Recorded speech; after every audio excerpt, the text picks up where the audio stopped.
Welcome to the MS&Me Radio Network. The broadcast shows are for informational and entertainment purposes only. They are not designed to provide listeners with specific personal, medical, or counseling advice. Individuals with a medical issue should always consult their healthcare provider. MS&Me is not responsible for content of individual shows. The views expressed by show hosts or their guests are their own. Enjoy the show. Are you fat? Are you quote unquote happy? Well, I have absolutely no intentions to make any of you out there feel uncomfortable. And please know that I'm simply using this as another of my many weird, quirky analogies. Of course, an analogy about me. Hello, my name is Dawn Bellamy, and I am fat and happy. You may have sensed it. My husband swears that it's true. That is, that I talk a lot. I mean, not just to myself, or even like this medium here, pardon me, on the internet radio program, but I talk a lot to every and anyone in which I come into contact with. Some may ask, why? Well, it's obvious. I'm different than most, and I think this difference is evidenced by my liking my, let's just say, ever-growing number of silver strands on my head, and by my eagerness to inform my husband just a couple days ago that I've gained 2 pounds. Gained 2 pounds and almost a half percentage of body fat. Now, I say I'm different. Another area is my sleep.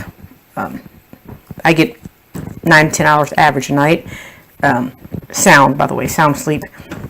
My fatigue, definitely different.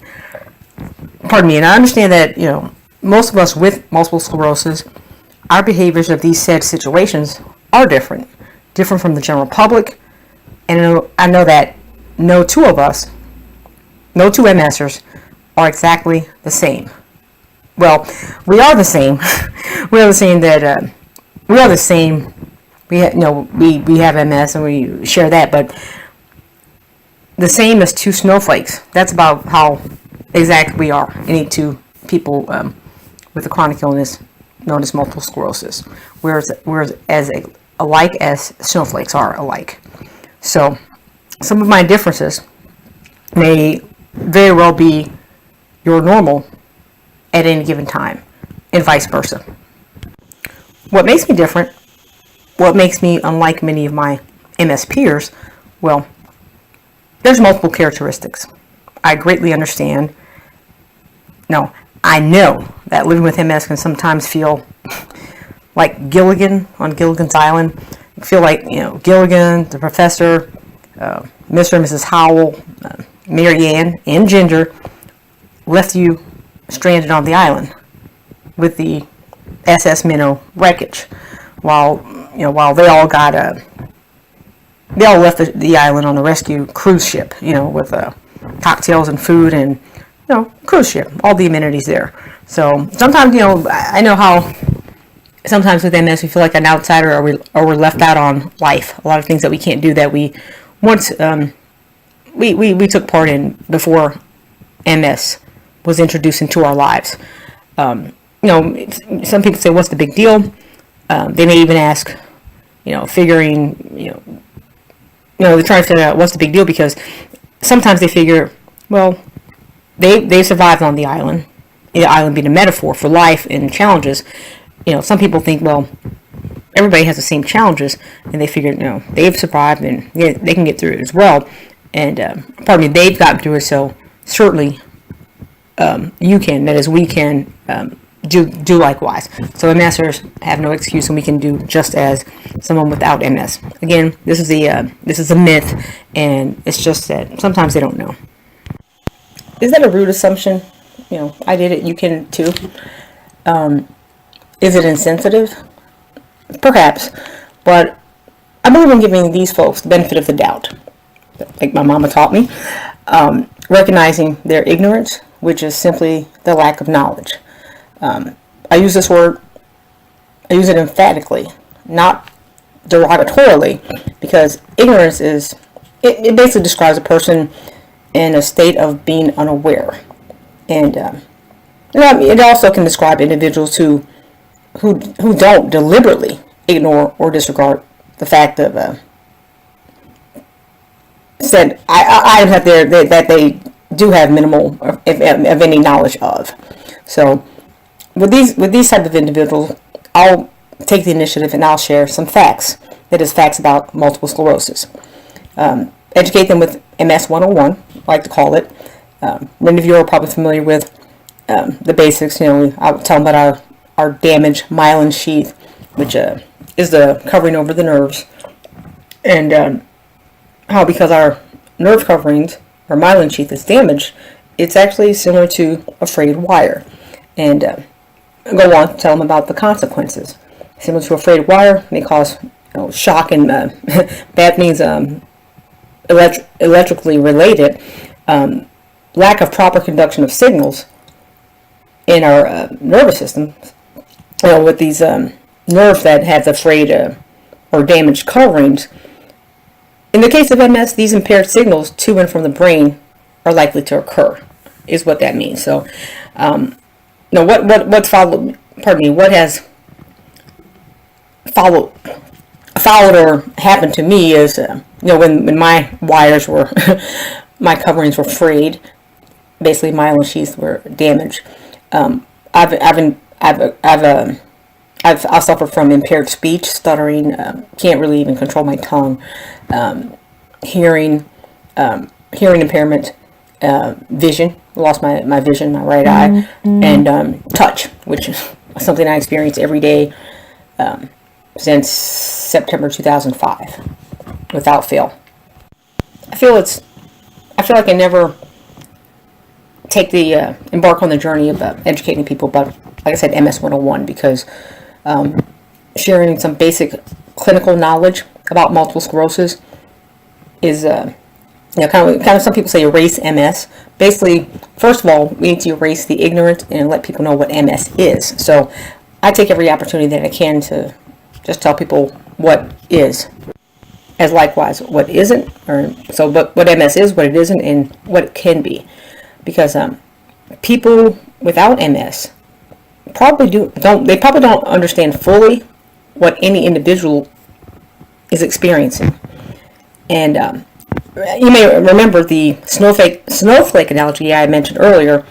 I think that all MSers fit the clinical mold to some degree, but after giving them the basics, I usually shortly thereafter go on to share my story, because other MSers, other MSers' symptoms and their experiences may be completely different than mine. We're all different. And each time it seems, it's almost like a recurring theme, a question that's posed to me whenever somebody, find out that I myself have MS for the past almost 20 years. People often ask me, what can I do for my fatigue? I'm so tired. Well, I don't know what you should do, but I'll go on and share what I do to manage mine. That is my fatigue. My fatigue and my lassitude. Okay, wait, I know you're like, wait, lassitude, what's that? Well, when we talk about basic MS fatigue, we're talking about fatigue due to MS symptoms and the difficulties they can cause. Sometimes known as a neurological fatigue or neurologic fatigue. I know I personally experienced MS symptoms like tremors, muscle weakness, minimal muscle spasm, but all of these things, they use up a lot of energy, and if these things are using up energy, ultimately it's going to lead to some sort of fatigue. And any damage that's been sustained over time along the nerve pathways can be aggravated by stress, activity, physical activity, fever, and heat exposure. All factors that contribute to MS fatigue. Maybe you're not getting enough sleep because you have to keep getting up through the night to use the restroom. Perhaps you do sleep the full 8 hours, but it wasn't a good productive sleep, a good sound sleep, because you couldn't turn your thoughts off. You're thinking and thinking and never really relaxed. And maybe you got some physical limitations that it just actually makes it impossible to complete normal everyday tasks. It makes it really extremely challenging. Picking up stuff, and just normal tasks. Maybe something like that is making you use your energy in a way that is taking away from something else that you could be using that energy for. And you guys probably have heard the analogy, or a lot of us use this. We each have a limited number of spoons, and often people with MS, we have less spoons to even work with throughout the day. So if we use our spoons doing things that is taking our energy unproductively, then when we need it for something productively, we won't have it. It's now taking away our energy and time from being productive. But I personally know that things like things that can be the cause of MS related fatigue and might simply some of the causes I know might simply require some lifestyle changes to improve your energy levels.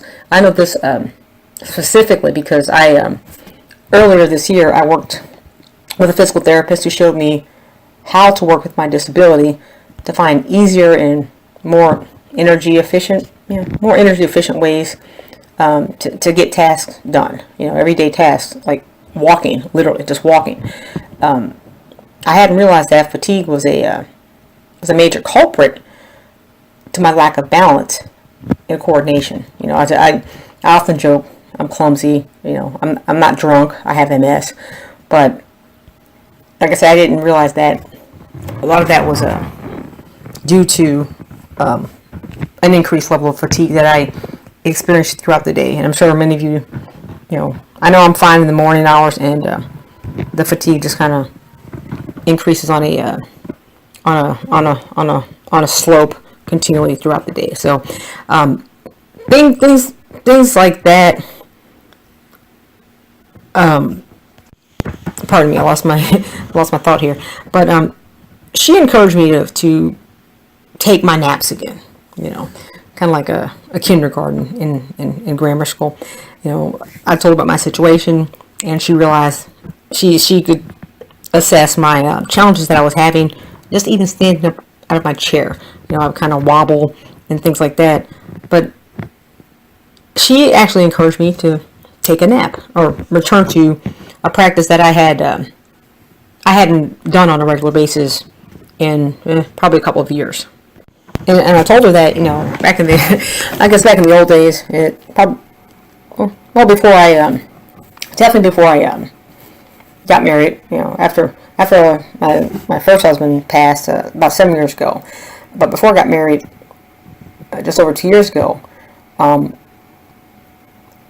told her the situation. I explained how my naps literally recharge my battery, my energy battery, to full power.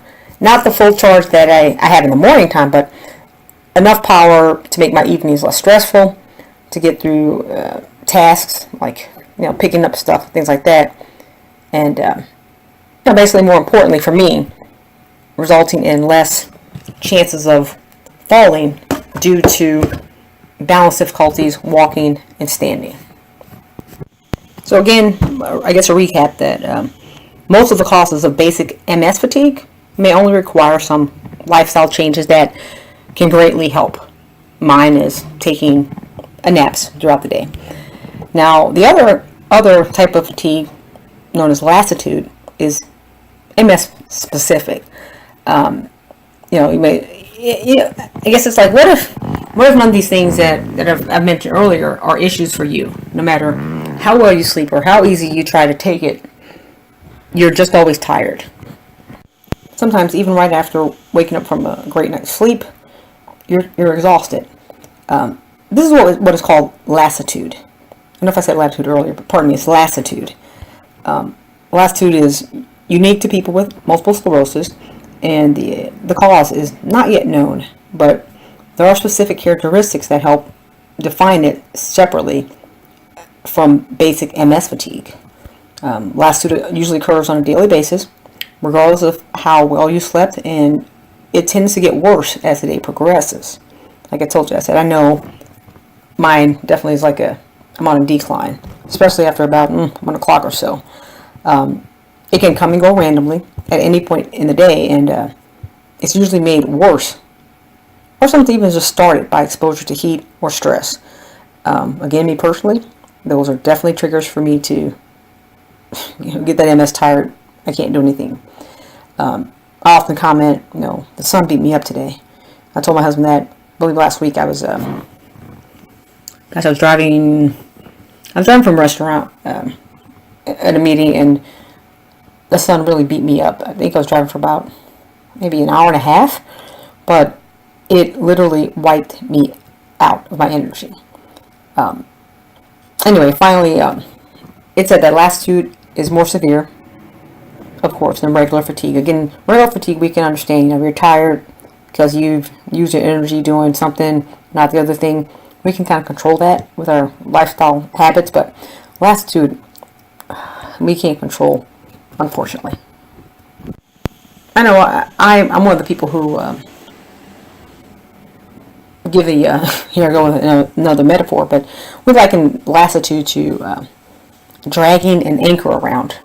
I know it happened in 2008. I was on stage competition, a figure bodybuilding competition in Vegas, and I could not move my right side of my body. It was like I had a 20-pound anchor around my right ankle. So, a lot of people, so that's what lassitude feels like for them. I know it felt like that for me, and I can say that, I do have lassitude to this day, and not just MS fatigue.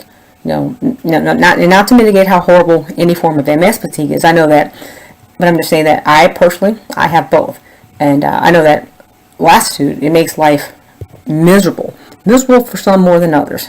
Again, none of us are the same, but nothing I did nothing I did would help my fatigue. That lassitude is just like always there. And like I said, July 2008, NPC USA Championships in Vegas. It was like dragging an anchor around my right ankle, or some people may liken it to giving a piggyback ride to a car. That's a very specific incident where it materialized, and people saw that the unpredictability nature of MS and what it can do. Again, it doesn't happen to everybody all the time, but it's the possibility. So people saw that that summer. That was one incident. Of course, well, not of course, but I did have remnant of the exacerbation, and it was very disheartening because it happened that day, but it lasted. I still have things that are still lasting today from that, I guess, frayed wire, you may call it, or exacerbation, but that lassitude is still affecting my quality of life and what I can actually do. I took it all in stride, and tired all the time, and took the advice of my late husband. He said, well, you know what, you don't have to go to work. So, again, similar to my recent therapy session, he encouraged me to take a nap if I'm tired. And I did this because I started taking, I think, Provigil, Nuvigil, one of those, but the insurance copay was so high. I'm like, you know what, this is ridiculous. So I just, again, started taking naps, and I know how to recharge my battery naturally. Today I'm actually fortunate enough to, I do have the prescription for armodafinil, which is I believe the generic version of Nuvigil, and I can't say that it changed everything, but it has made a difference. I feel more of the old me. I feel alive again. I wouldn't say I ever feel normal, but I do get a boost. I guess similar to some people. I know my husband gets his boost from coffee, but I'll be honest. I know I do get a boost when I do take my my armodafinil. It basically is. it basically helps keep me awake, so long as I have a regular sleep schedule, as long as I manage my sleep, and and I'm busy, I'm busy throughout the day, that I take it, I'm good. And some people say one works better than the other, but again, we're all different, so kind of figure out what works for you. Consult with your doctors. I always recommend that. One shoe doesn't fit all, but you have to find the medication that works for you and figure out if anything else that you can actually maybe eliminate or change. Figure out what's affecting your fatigue. So maybe it's because you're not getting enough sleep. Maybe it's because you're not using your muscles to stand. I know me. I was actually using a lot of extra energy just trying to stand. It's so funny. My doctor, the physical therapist, helped me understand that I have to use more of my smaller muscles that I'm not used to in bodybuilding, but also my feet. Just simple things like that. That's a lifestyle change, or not a lifestyle change, but it was a simple change that I've incorporated to even do better without taking the armodafinil. I believe it's super important to try to eliminate any contributing factors to your fatigue before moving on to something like medication, which can sometimes, of course, cause unpleasant side effects. Me, I know, again, after 8-10 hours of sleep, sound sleep, I do, like I said, I call it a fatigue buster. But even before I do that, I know when my feet hit the floor, I'm in overdrive, naturally. A little different than most of the realities of MSers, but of course, I get going because I, of course, go to the bathroom. But I'm in a get stuff done mode. I don't drink coffee because caffeine doesn't affect me, and I no longer turn on the TV because I'm fearful of any lack of stimulation. Not drama stimulation, but stimulation of my brain. I understand like a couch potato. I understand that watching TV, your brain kind of reacts like that you're like literally like a couch potato. I choose to get stuff done. First things first. I always say that. And it's small in the scope of some people. Mainly light housework, my laundry, maybe starting the dishwasher, putting them away, make myself breakfast. One of my custom gourmet breakfasts. Get dressed and just I like to get out to run. Now, figuratively, of course, not literally, but get out to run any needed errands. And, of course, the gym is at the top of my regular priority list. Why the gym? Why so frequently? Some ask. Try to get like at least 4 or 5 days a weekend. Probably 2.5 hours average each session. But why? I do think that me going to the gym actually helps with my fatigue. People are like going, but aren't you too tired? Well, again, everybody's different. I've assessed that it helps with my fatigue. And I've also read others who share this exact point of view. So in recognition of World MS Day, which is May 30th, I want to challenge you all to make a concerted effort to act in accordance with this year's theme, that is, bringing us closer. It's about building connections and sharing stories to unify us in a collective stand against MS. Like Dale Carnegie said, if you want to conquer fear, don't sit at home and think about it. Go out and get busy. I said it earlier, MS fatigue can be reduced with treatment and self-management strategies, pardon me. The operative words here are self-management, or like the show is titled, Managing Self. So even if you are stranded on the quote-unquote island, I encourage you all to just be prepared to manage you. And do consider 2 more quotes from Dale Carnegie. One is, our fatigue is often caused not by work, but worry, frustration, and resentment. The other one is, Dale Carnegie said, so to prevent fatigue and worry, the first rule is rest often, rest before you get tired. This is Dawn Melanie, and I thank you for listening to this week's program, and I hope you'll join me next week for the next program. Now, in the meantime, I just want to mention another statement from Dale Carnegie. I think he summed it up. He summed up to what the answer is to answer. Pardon me. He summed up the answer to this type of fatigue that we're talking about. The lassitude and things like that. Relax, relax, relax. I hope you all learn to relax while you're doing whatever you're doing. Work, play, but just relax. Enjoy life. Thank you again. This is Dawn Melanie, and I hope you join me next week.